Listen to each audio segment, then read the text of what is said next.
नमस्कार विद्यार्थी मित्रांनो.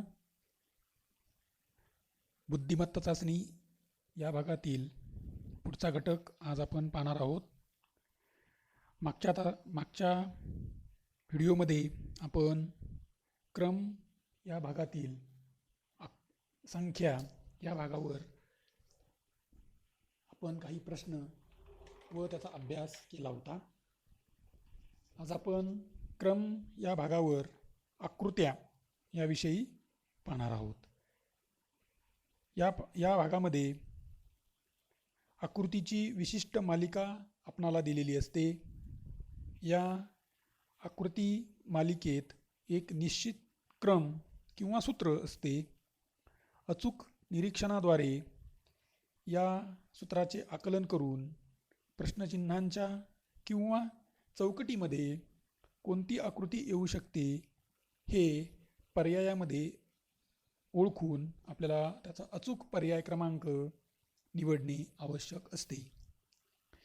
यामध्ये जर आपण काही नमुना प्रश्न पाहिले तर आपल्याला लक्षात येईल की या भागावर कशा प्रकारे प्रश्न विचारले जाऊ शकतात. त्यासाठी काही नमुना प्रश्नाच्या अगोदर आपल्याला या ठिकाणी एक सूचना दिलेली आहे. चौकटीच्या जागी येणारी आकृती ओळखा. किंवा या ठिकाणी सूचना थोडी वेगळ्या पद्धतीने पण दिली जाऊ शकते. प्रश्नचिन्हाच्या जागी येणारी आकृती ओळखा. प्रश्न क्रमांक 1 आपणासमोर काही आकृत्या दिलेल्या आहेत. यामध्ये साधारणतः फुलांच्या पाकळ्यांची आकृती आहे असं आपल्याला प्रथम दर्शनी दिसतंय. पहिल्या आकृतीमध्ये एक पाकळी आहे. दुसऱ्या आकृतीमध्ये त्याच एका पाकळीला उजवीकडे आणखी एक पाकळी जोडली. तिसऱ्या आकृतीमध्ये उजवीकडे आणखी एक पाकळी जोडली. 3 पाकळ्या जोडलेल्या आहेत. चौथ्या आकृतीमध्ये उजवीकडे आणखी एक जोडली, म्हणजे एकूण 4 पाकळ्या झाल्या. म्हणजेच 5व्या आकृतीमध्ये जर आपण क्रमाने त्या आकृतीला पाकळ्या जोडल्या तर 5 पाकळ्या होतील. म्हणजेच पर्यायामध्ये दिलेल्या ज्या आकृत्या आहेत त्यापैकी चौथी आकृती आपल्याला या ठिकाणी योग्य प्रकारे लिहिता येईल. म्हणजेच पाकळ्यांची संख्या क्रमाने वाढत आहे व नवीन पाकळी 45 अंशामध्ये येत आहे. असं या प्रश्नाचं पर्याय क्रमांक 4 हे उत्तर आहे. पुढील प्रश्न क्रमांक 2. प्रश्न क्रमांक 2 मध्ये आपल्याला प्रश्नचिन्हाच्या जागी येणारी आकृती शोधायची आहे.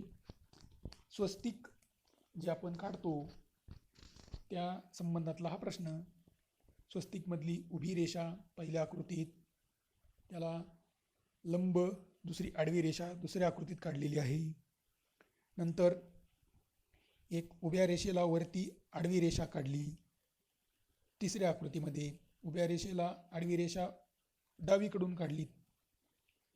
चौथ्या आकृतीमध्ये तर प्रश्नचिन्हाच्या जागी येणारी पाचव्या ठिकाणची आकृती आडव्या रेषेला उभी रेषा उजवीकडून, म्हणजेच स्वस्तिकांची रचना क्रमाने होत आहे.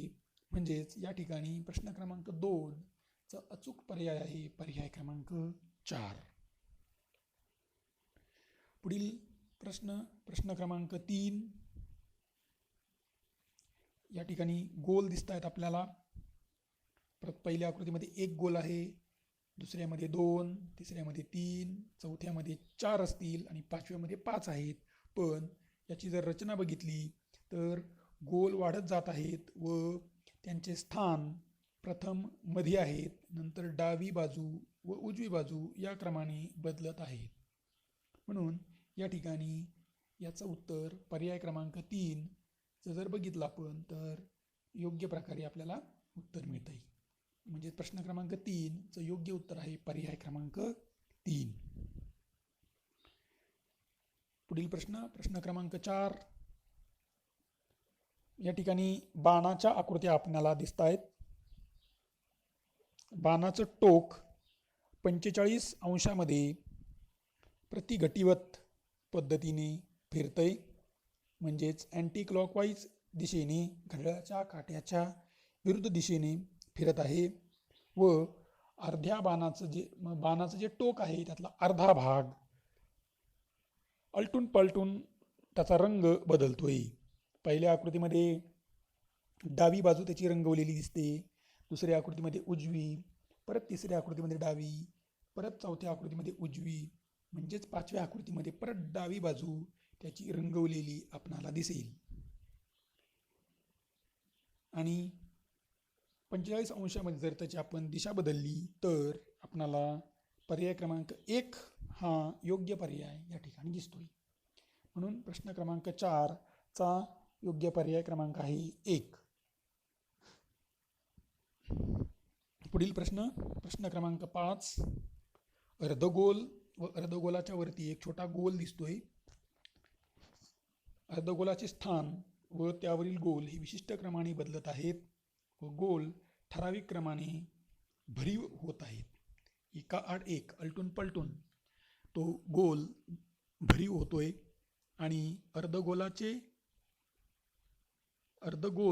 हे त्याची स्थान सुद्धा क्रमाक्रमाने बदलतंय.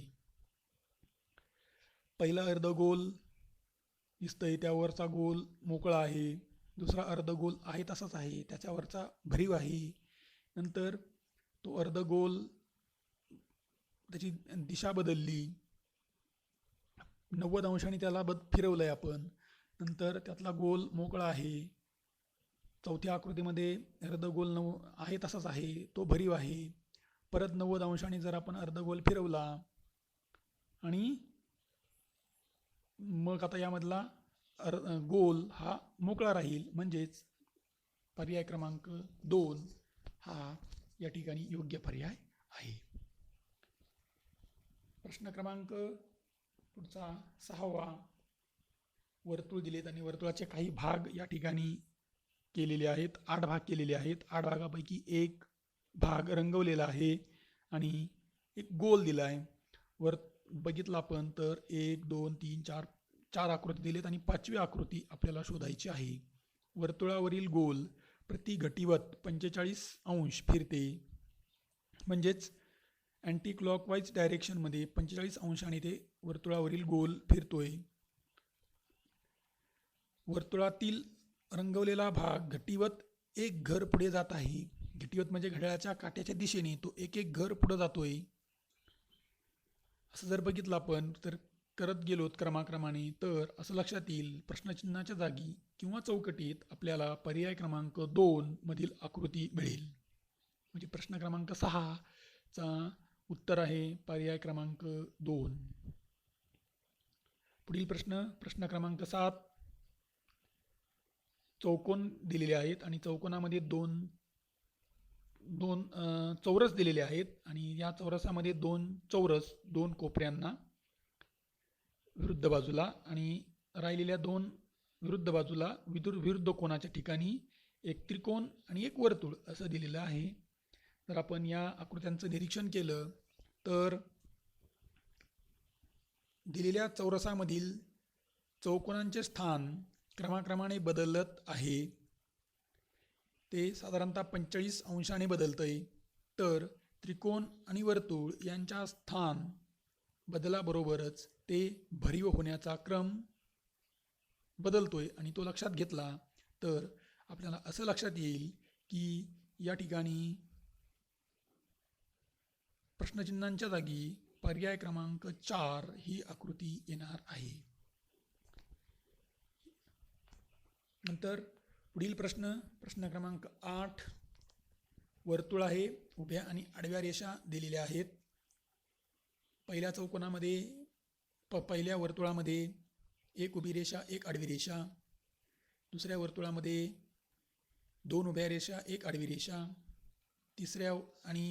तिसऱ्या वर्तुळामध्ये 3 उभ्या रेषा एक आडवी रेषा, चौथ्या वर्तुळामध्ये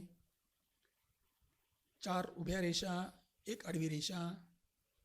असं करत गेलोत आपण तर 5व्या वर्तुळामध्ये 5 उभ्या रेषा येतील आणि एक आडवी रेषा, म्हणजेच पर्याय क्रमांक 1 ही आपल्याला मिळेल. त्याचप्रमाणे या ठिकाणी जी आडवी रेषा आहे ती जसं पुढं जाऊ तसं ती खाली सरकत आहे, सरकताना आपल्याला दिसते.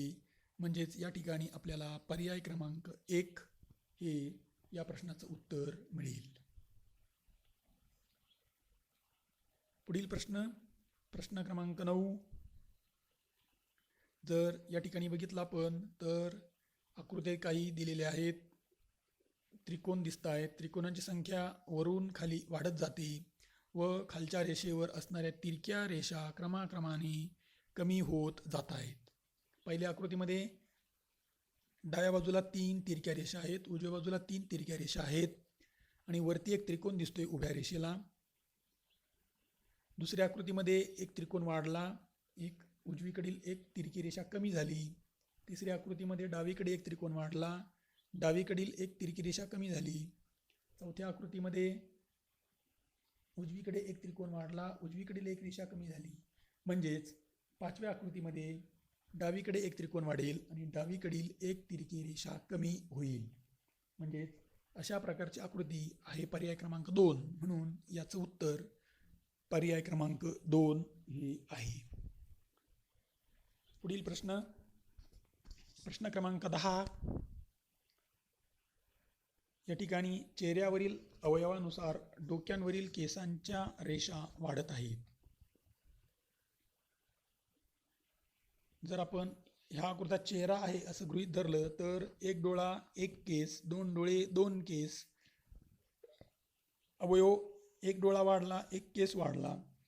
तिसऱ्या आकृतीमध्ये 2 डोळे आहेत, एक नाक दिसतंय आणि एक वर केस पण वाढलेला आहे. चौथ्या आकृतीमध्ये 2 डोळे एक नाक एक तोंड आणि वरती 4 केस आहेत. पाचव्या आकृतीमध्ये आपल्याला एक अवयव वाढवायचा आहे चेहऱ्यावरील, म्हणजेच आणि केस मात्र वाढताना तो डावीकडील वाढला पाहिजे. म्हणून या ठिकाणी डावीकडे अवयव वाढला, कान आणि केस पण डावीकडचाच वाढतोय. म्हणजेच पर्याय क्रमांक 3 हा या ठिकाणी योग्य आहे. प्रश्न क्रमांक 11. यामध्ये आपणाला चौकोनामध्ये काही आकृत्या दिल्यात. यामध्ये आयतातील रेषा, बाहेरचा चौकोन आणि खालील गोल भरणे यांचा क्रम बदलत जात आहे. पहिल्या आकृतीमध्ये पहिल्या चौरसामध्ये आतमध्ये एक आयत आहे. आयतामध्ये 4 उभ्या रेषा आणि 4 भरीव गोल आहेत. दुसऱ्या आकृतीमध्ये आयतामध्ये 4 रेषा आहेत पण त्या एकमेकांपासून दूर आणि एक गोल मोकळा आहे. तिसऱ्या आकृतीमध्ये आयतात 2 उभ्या रेषा त्या एकमेकांपासून दूर आणि 2 मोकळे गोल आहेत. चौथ्या आकृतीमध्ये काय होईल तर 3 मोकळे गोल पाहिजेत आणि ज्या रेषा आहेत त्या एकमेकांच्या जवळ असतील तरी चालणार आहेत. म्हणून या ठिकाणी 3 मोकळे गोल असणारी आकृती फक्त पर्याय क्रमांक 1 मध्येच आहे. म्हणून या ठिकाणी याचं उत्तर पर्याय क्रमांक 1. प्रश्न क्रमांक 12. या ठिकाणी x हे चिन्ह प्रत्येक 2 आकृतीनंतर वाढते. बाहेरील भरीव गोलांची रचना एका आड एक होत आतील गोल वाढत जात आहेत. हे जर पाहिलं आपण तर पहिल्या आकृतीमध्ये बाहेर 2 x आहेत, नंतर आतमध्ये एक गोल आहे आणि बाहेर मात्र 5 गोल, त्यापैकी 2 भरीव आणि 3 मोकळे आहेत.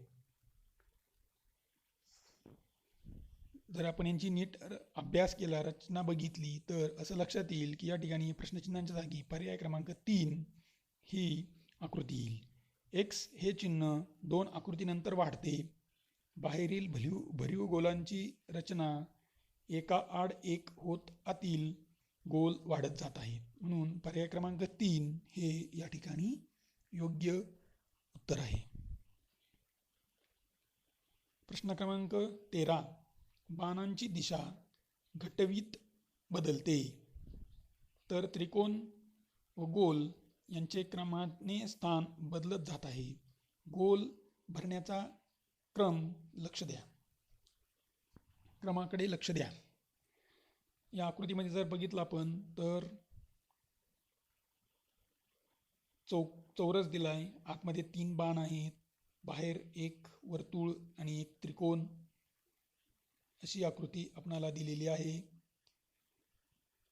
बाणांची दिशा घट्टीवत म्हणजेच घड्याळाच्या काट्याच्या दिशेने बदलते. त्रिकोण व गोल यांचे क्रमाने स्थान बदलत आहे. आणि याचा जर आपण नीट अभ्यास केला तर असं लक्षात येतं की प्रश्नचिन्हाच्या जागी येणारी आकृती म्हणजेच पर्याय क्रमांक 2 ही आहे. अशा प्रकारे या भागावर या भागावर आकृत्यांचे प्रश्न आपणाला विचारले जातात. आपणाला हा भाग समजला असेल असं समजतो. धन्यवाद.